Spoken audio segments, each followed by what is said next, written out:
ជាដំបូងនាងខ្ញុំសូមគោរពជំរាបសួរដល់លោកគ្រូនិងសួស្តីមិត្តៗទាំងអស់គ្នាដែលបានទស្សនាវីដេអូមួយនេះនាងខ្ញុំឈ្មោះសៅស៊ុយលេតមកពីថ្នាក់ B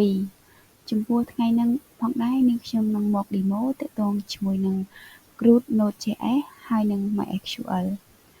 ចំពោះថ្ងៃនេះផងដែរខ្ញុំប្រើប្រាស់នៅ library មួយដែលមានឈ្មោះថា Express ហើយ port ដែលនាងខ្ញុំប្រើគឺ 3000 ចំពោះដំបូងនេះអ្នកនរគ្នានឹងឃើញនៅ function មួយដែលមានឈ្មោះថា get user ហើយ get user ហ្នឹងបានមកពី database នេះគឺជា database របស់នាងខ្ញុំហើយនៅក្នុង database ហ្នឹងមាន table មួយមានឈ្មោះថា student នៅក្នុង table ហ្នឹងក៏មានទិន្នន័យជាច្រើនផងដែរចំពោះfunction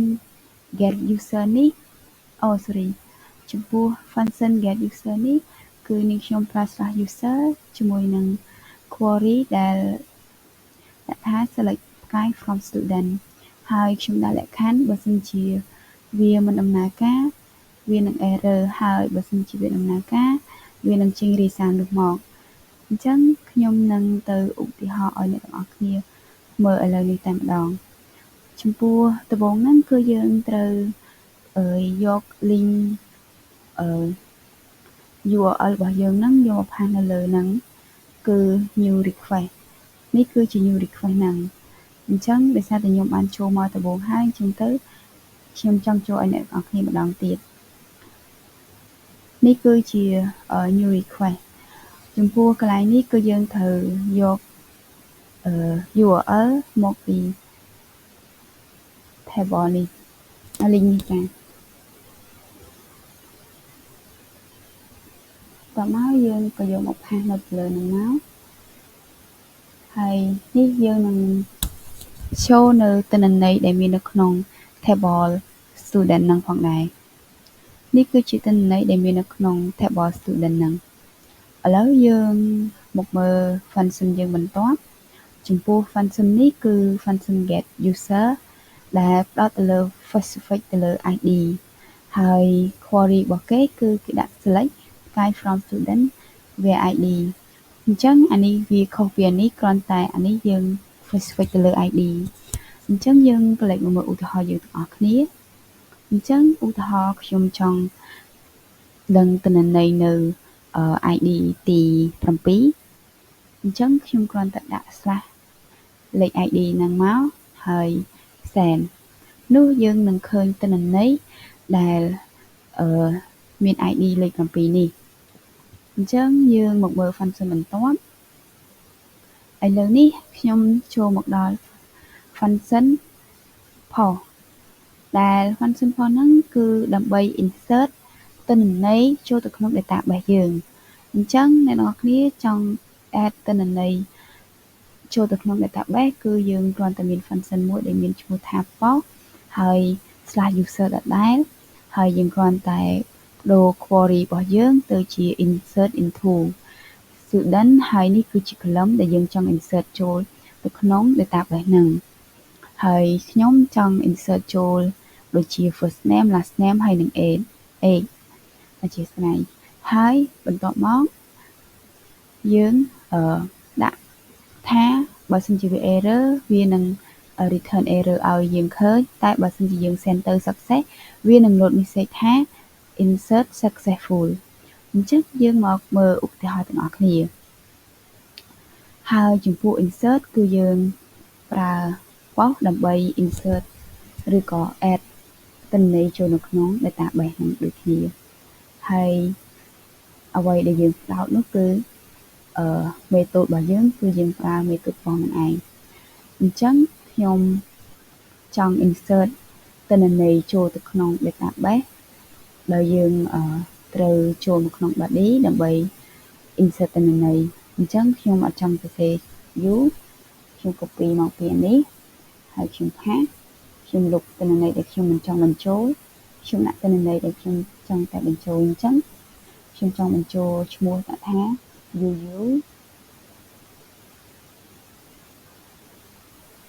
ហើយបន្ទាប់មកខ្ញុំគ្រាន់តែចុច send បើសិនជាខ្ញុំ insert បានជោគជ័យវានឹង load success message ថា success អញ្ចឹងមានន័យថាយើង insert ទិន្នន័យចូល database បានហើយបន្ទាប់មកយើងមកមើល function យើងបន្តទៀតនៅពេលដែលយើង insert ហើយគឺយើងចូលមកដល់ update អញ្ចឹងចំពោះ function ដែលយើងប្រើដើម្បី update គឺ put ចំពោះ put នេះគឺ update នេះគឺយើង update specific ទៅលើ ID ដូចគ្នាអញ្ចឹងយើងប្រើ query update student set column ដែលយើងចង់ update ហើយបន្ទាប់មកយើងក៏ដាក់ដូចគ្នាដែរក្នុង message ដែលយើង update បានជោគជ័យអីចឹងអញ្ចឹងយើងកុំឲ្យខាត់ពេកយើងទៅមើលការឧទាហរណ៍ទាំងអស់គ្នាឥឡូវនេះនាងខ្ញុំចង់ update ប៉ុន្តែយើងត្រូវដូរកន្លែងនេះសិនកន្លែង method របស់យើងអញ្ចឹងតើតើជាមួយនឹង update គឺគេប្រើ method put អញ្ចឹងខ្ញុំចង់ update គឺយើងត្រូវ specific ទៅលើ ID អញ្ចឹងយើងចង់update ទៅលើ ID មួយណាឧទាហរណ៍ខ្ញុំចង់ update ទៅលើ ID លេខ5ចុះអញ្ចឹងខ្ញុំគ្រាន់តែចុចដាក់ហ្នឹងហើយខ្ញុំគ្រាន់តែដូរកន្លែងនេះដាក់ថាម៉ាណា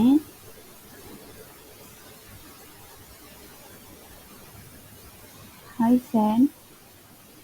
មានន័យថាយើង update ទទួលបានជោគជ័យអញ្ចឹងដើម្បីឲ្យកាន់តែច្បាស់យើងចូលមកមើលថាតើយើងពិតជាបាន update ជោគជ័យមែនឬអត់អញ្ចឹងមិញហ្នឹងខ្ញុំ update លេខ5ត្រូវអត់អញ្ចឹងនេះណាទិន្នន័យដែលយើងបាន update មិញអញ្ចឹងយើងចូលមកដល់ function មួយទៀត function នេះគឺជា function ចុងក្រោយគឺ function delete អញ្ចឹងដើម្បី delete ទិន្នន័យនៅក្នុង database ហ្នឹងយើងប្រើ function មួយដែលមានឈ្មោះថា delete ហើយ user specific ទៅលើ ID ដូចគ្នាអញ្ចឹងយើងប្រើ query ដោយប្រើ delete from student where ID ហើយយើងប្រើ message ដូចគ្នាអញ្ចឹងឯងអញ្ចឹងយើងមកឧទាហរណ៍ទាំងអស់គ្នាចំពោះ delete នេះគឺយើងប្រើ method ដែលមានឈ្មោះថា delete ហើយយើង specific ទៅលើ ID អញ្ចឹងយើងចង់ delete នៅលើ ID មួយណាឧទាហរណ៍នាងខ្ញុំចង់ delete នៅ ID លេខ5ខ្ញុំដាក់តែលេខ5មកហើយខ្ញុំចុច send អញ្ចឹងយើង delete ទទួលបានសព្វទៅហើយអញ្ចឹងមានន័យថាការ delete របស់យើងគឺទទួលបានជោគជ័យអញ្ចឹងការ demo ទាក់ទងជាមួយនឹង group Node.js MySQL របស់នាងខ្ញុំក៏ទទួលបានក៏មកដល់ទីបញ្ចប់នាងខ្ញុំសូមអរគុណដល់លោកគ្រូនិងមិត្តៗដែលបានទស្សនានៅវីដេអូមួយនេះសូមអរគុណនិងសូមជម្រាបលា